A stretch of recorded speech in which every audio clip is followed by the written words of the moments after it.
You know why? Attitude is very important in our lives. Why? Because attitude is telling of who we are. Attitude is just like a price tag. It shows your value and personality that in who we are.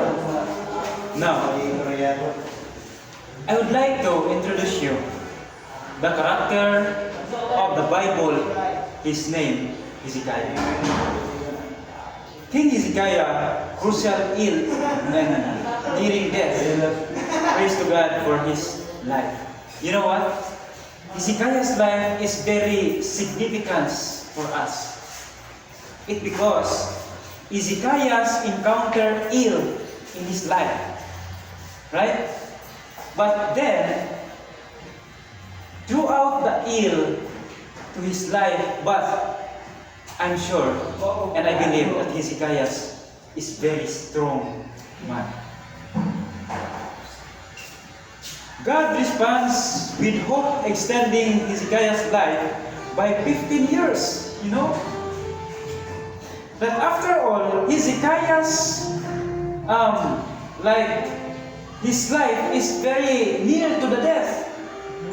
But the good thing is God's compassion and willingness to respond to genuine repentance and prayer, highlighting the power of prayer and mercy. This is one thing that I want to emphasize. That Hezekiah have an illness, but the good thing is he has near to the death, but Hezekiah, he never lost his hope. Yes, that's right. But friends, you know, prayer is the key of, and that's the key of any kinds of problems and circumstances in your life. Look Hezekiah's stories. Hezekiah's life, it is very crucial, but then he's still faithful in God. If I am Hezekiah that time, I blame God. God, why you put me here? Put me this kind of illness. I am faithful, I am kind boy, and I am a good man to the people around me. Why you put this kind of ill that is very hard for me? Because this ill is near to the death. But Hezekiah did. What Hezekiah did? He prayed to the Lord. And Lord, I serving you for a long time. But now, I would like to ask you for today. But you know what?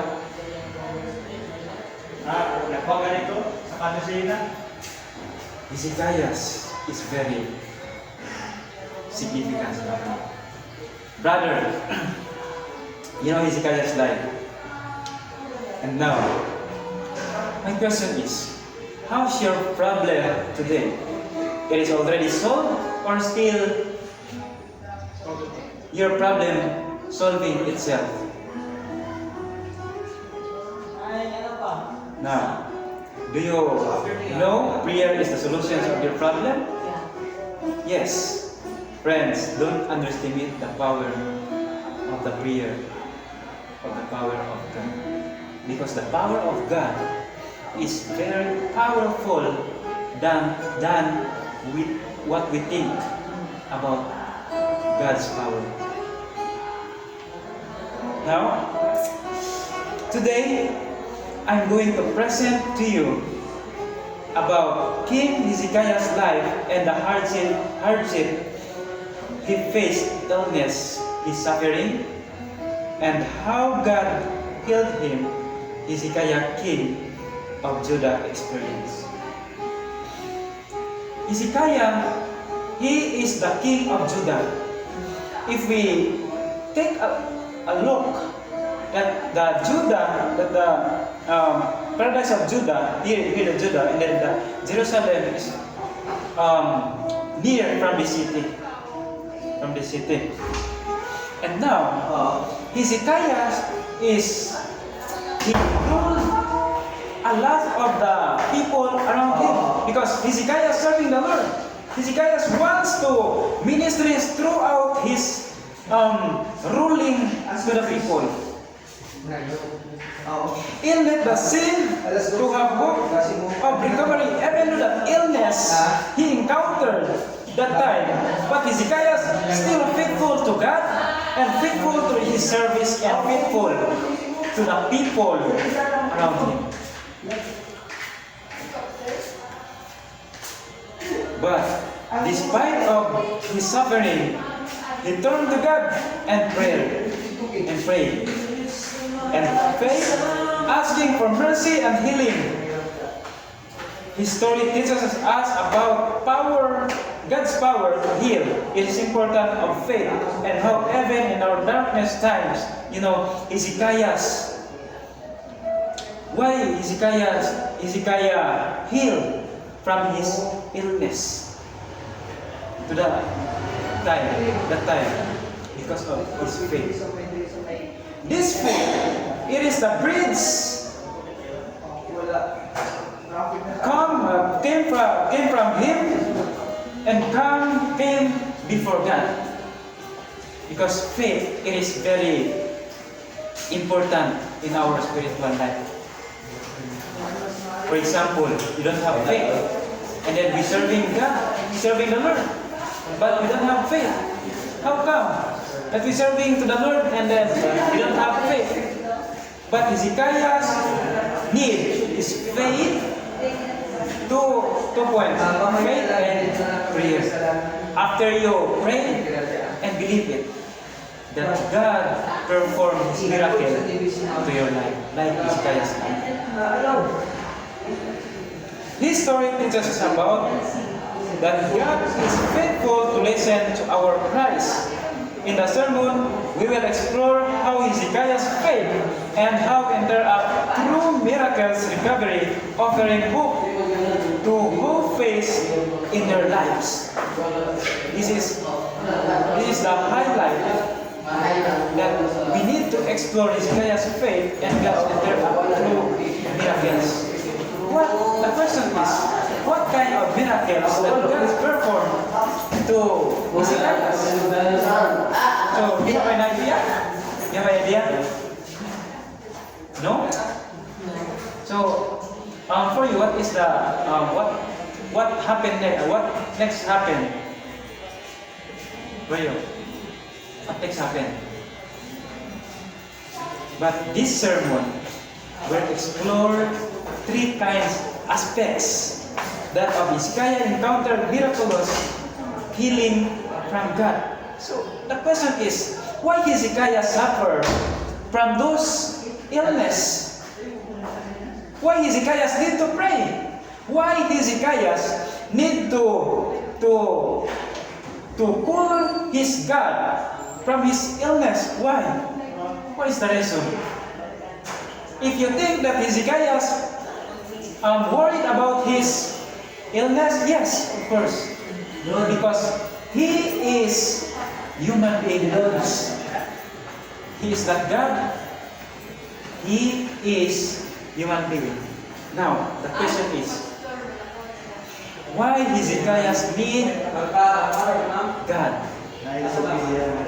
Why I need God in your life? Why we need God? It is okay that, like, we are a neutral people, we are natural people, and then we walk to the world without God. But the question is, why we need God? And why Hezekiah need God? That is the question. Hezekiah need the protection. Because what? Because of the enemy. Who is enemy? Who is enemy? Satan. Satan used the illness. Why? And God allowed those illness to what? For the sake that Hezekiah have a strong faith and trust to God, to the Lord. That is the reason why we need God to our prayer. Yes, there are three kinds